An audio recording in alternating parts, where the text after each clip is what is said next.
How are we doing, guys? It is Hudson here with another video, and what I'm bringing you today is the Frost Mage guide for Shadowlands. So, Frost Mage was looking incredibly strong for the entirety of beta until it got hit with some massive nerfs, but even after the nerfs, if you play the builds that I suggest, I promise you, you are going to be doing very, very well.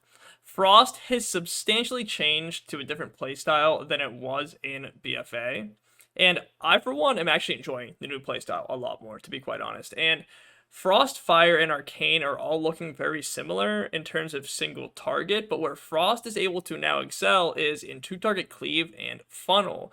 These are two incredibly important damage profiles to have for the upcoming raid, Castle Nathria, to the point where before the nerfs, Limit was suggesting that they would bring 14 Frost Mages to a certain encounter in Castle Nathria. Also, much like the other mage specs, Frost has an incredible toolkit for mobility and defensives, and this was only increased with the addition of the Alter Time ability that happened in the Shadowlands on Pruning. All of that combines to make Frost one of the best specs for any range class, in my opinion, coming into this tier.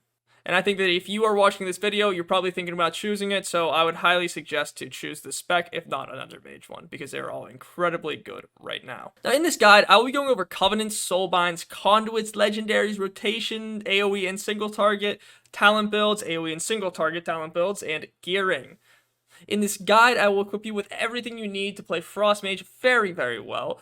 But if you want more information about the intricacies of playing Mage, I have some past videos of that, and I'll be making many, many more videos about this. So make sure to subscribe and like the video if you enjoy the content and this is what interests you. Also, all of my UI is available at my Twitch, which is in the description below. So for Frost, picking a Covenant is tough. Because there's a couple competing Covenants for Frost, if you want to pick one for like lore or aesthetics or whatever, pick one for that, seriously, if you do. You don't have to do it. Even if you're a CE raider, if you're not super high CE, you probably can still pick that and it won't matter too much. But for Frost, your best single target Covenant is going to be Venthyr and your best AoE is going to be Night Fae. Now, that arises a problem, doesn't it? Do you want to specialize in single target or AoE? Well, if you're only going to be playing Frost Mage, which I don't suggest, I would highly suggest playing the other mage specs as well and being a multi-spec player.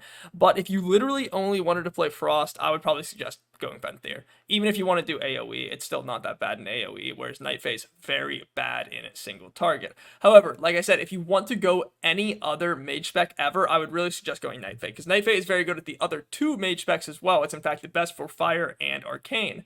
So it makes a very good pick for Frost players as well if they want to change between any of them. I personally will be going Night Fae. Now, since we're talking about the exciting stuff, let's get into the legendaries. So, with current simulations and current tuning, which I do not expect to change too much once Shadowlands drops, please, dear God, don't change the tuning, Blizzard. But with current tuning, Slick Ice is the best in single target, and Glacial Fragments will be the best in AoE. Another problem arises having to choose between single target and AoE, unfortunately. But if you want to be a versatile player, and like I said, if you want to be diverse in your choices and your ability to change playstyles, and you want to play the other specs as well, I would go with Temporal Warp as your first legendary. It doesn't seem bad for single target or AoE. It's a very flexible option to choose for your legendary, and I would highly suggest, as it is also very good for Fire and Arcane as well. And again, much like Night Fae, that is what I will most likely be crafting for my first legendary in Shadowlands. Also, Freezing Winds is something that you should note as well, even though it's not simming the most for single target or AoE. The sims don't show how important it is for funnel, and funnel is a very, very, very important thing that not many specs actually have, and that's why Freezing Winds can be very beneficial to the Frost Mage. I'd keep an eye out on that. So for the talents, your single target build is going to look like this, and then I will go into the AoE build after I explain all of the talent choices. In the first row, you want to choose Lonely Winter. What this does is it, banishes your pet and just increases the damage of some of your abilities.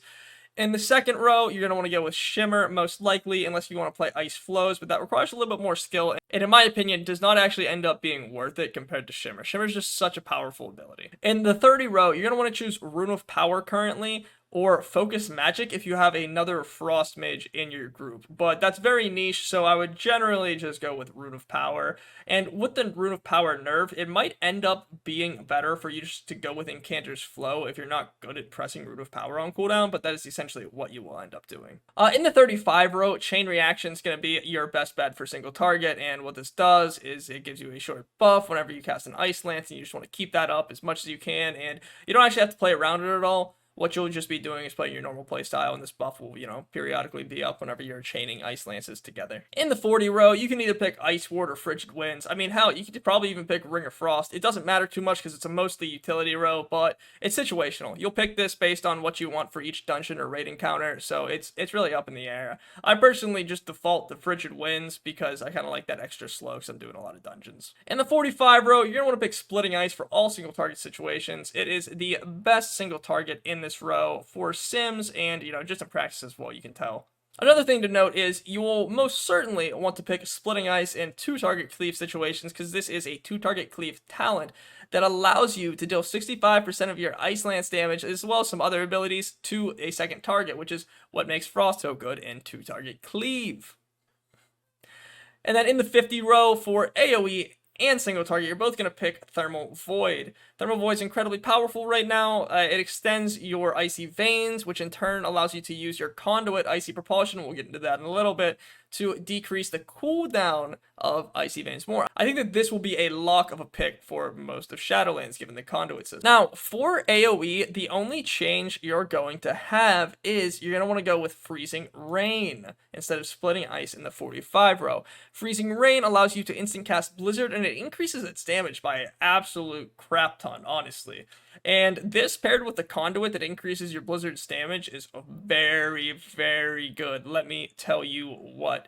It lets you get out a bunch of Blizzards very quickly. And because of the not having a cast time, it allows you to get out way more, and it'll reduce your Frozen Orbs time as well. It allows you to get a lot of funnel in as well in Mythic Plus because of all these Blizzards that you're getting out that turn into Frozen Orbs, which then turn into Ice Lances. This is honestly very good paired with either the Freezing Winds legendary or the Glacial Fragments legendary. Honestly, it's very good in general for AoE, let me tell you. Now, you can pick Splitting Ice for AoE, but what that will do is it'll kind of concentrate your damage more than have it be based on AoE. So I would say for very big AoE situations, you have to go with Freezing Rain, but for, 4 targets, you could probably go with Splitting Ice, honestly. For your Soulbind tree, you want to go with Nagia. She is the best, and for single target, you'll actually want to go down the path that only allows you 1 potency conduit and gives you Dauntless Duelist, because this is very powerful in single target situations.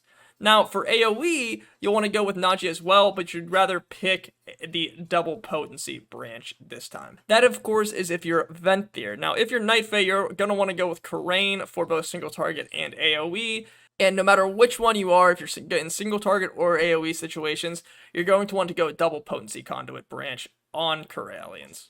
Now, for your conduits, for single target, you're going to want to go with Icy Propulsion and Ice Bite. Ice Bite increases your Ice Lance damage, while Icy Propulsion gives you cooldown reduction on Icy Veins if you're getting crits from your abilities during your Icy Veins. Now, for AoE, if you're using 2 potency conduits, Icy Propulsion should be your first one because it sims the best, and then if you are using a second potency conduit, then Unrelenting Cold comes into play, and Unrelenting Cold will be your second potency conduit there. So for Frost Mages, the main mechanic here is Shatter. Shatter enables your abilities to get extra critical strike chance. Depending on your crit chance, it can go the whole way up to 100%, which means it would crit every time, if your target is frozen. And we have certain mechanics baked into our toolkit that allow us to act as if the target was frozen even if it's not, and that is essentially the basis of Frostmage. The 2 mechanics that make the target act like it's frozen as even when it's not are Fingers of Frost, which make your Ice Lances act as if the target's frozen, and these are just a buff that you get that stacks up to 2 times. This is generated through Frozen Orb and Frostbolt. And then you also have Brain Freeze, which is generated through Frostbolts, and this allows you to instant cast Flurry. That is the only time that you will really be casting Flurry, and what the Flurry with the Brain Freeze proc does is it applies a Winter's Chill debuff to the target, acting like it's frozen for 2 attacks. So now that you know the basics, let's get into the priority list.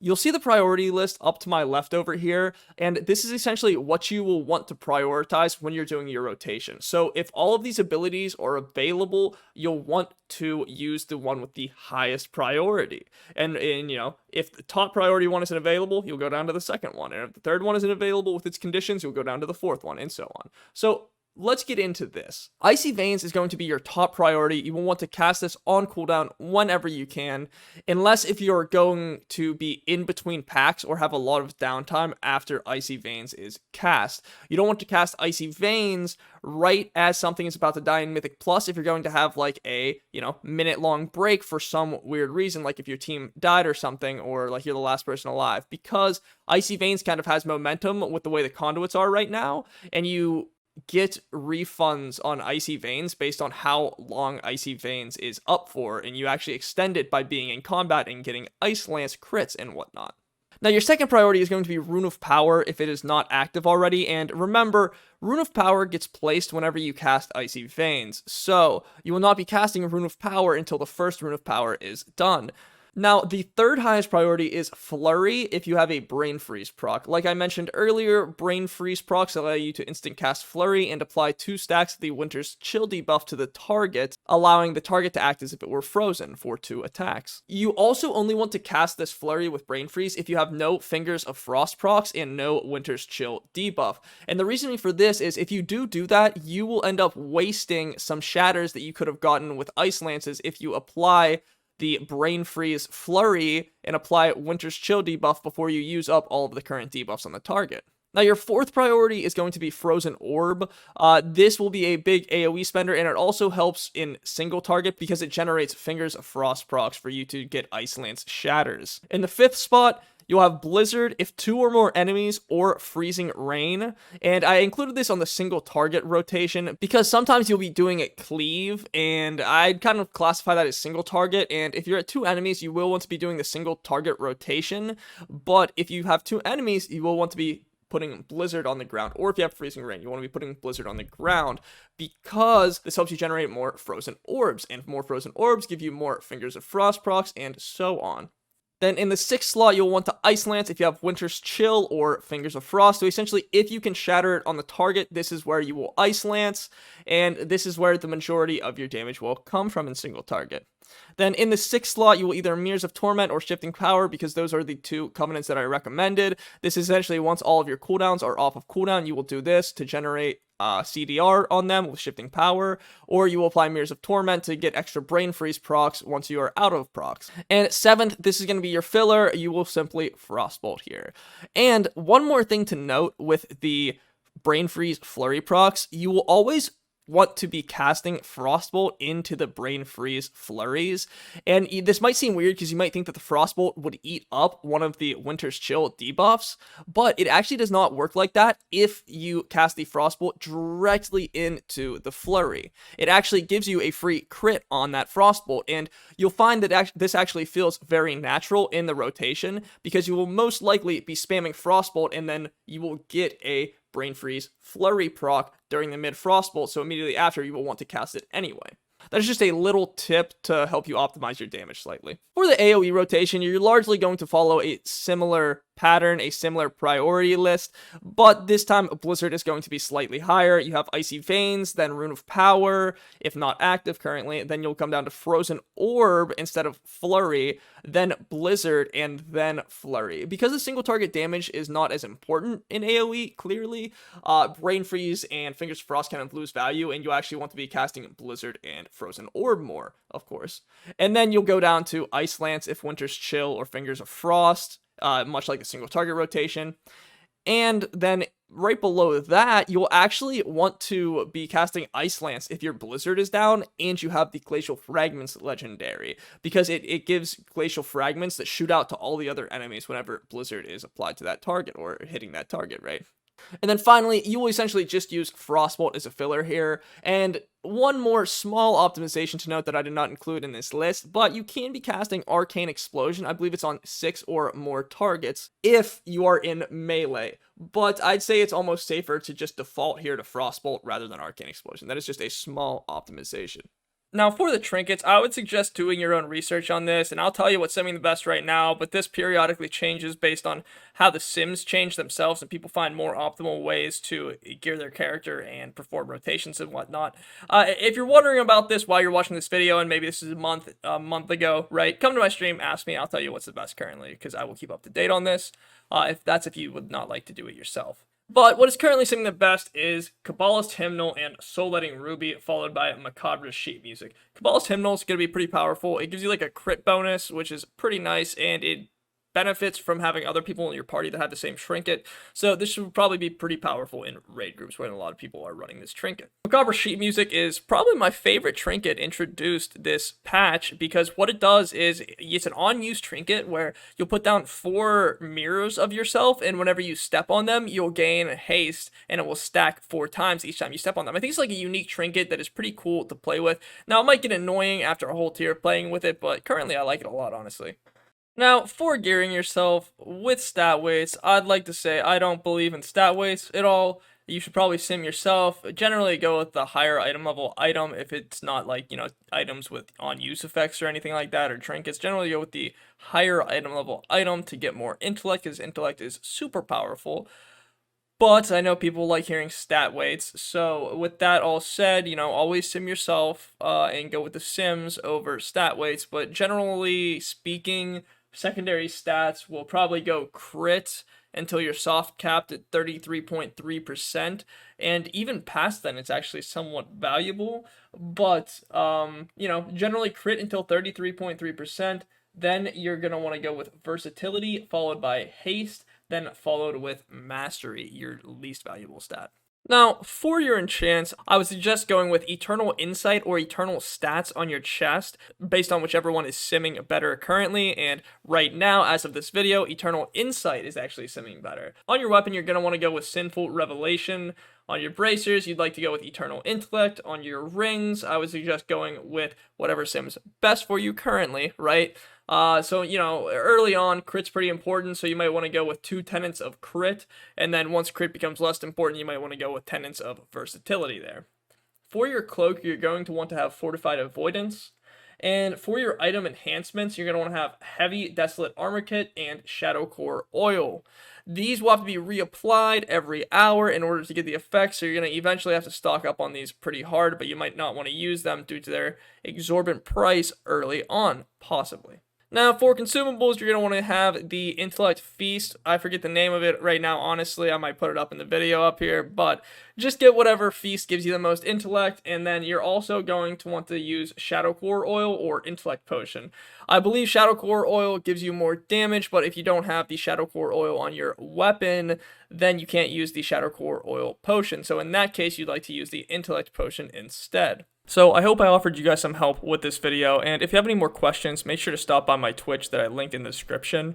It is twitch.tv/hvdsxnn. And if you'd like my UI, I have it for free. Just stop by my Twitch and type !UI and you can get it for yourself if you enjoyed it. Anyway, thanks for watching, and I'll see you next time.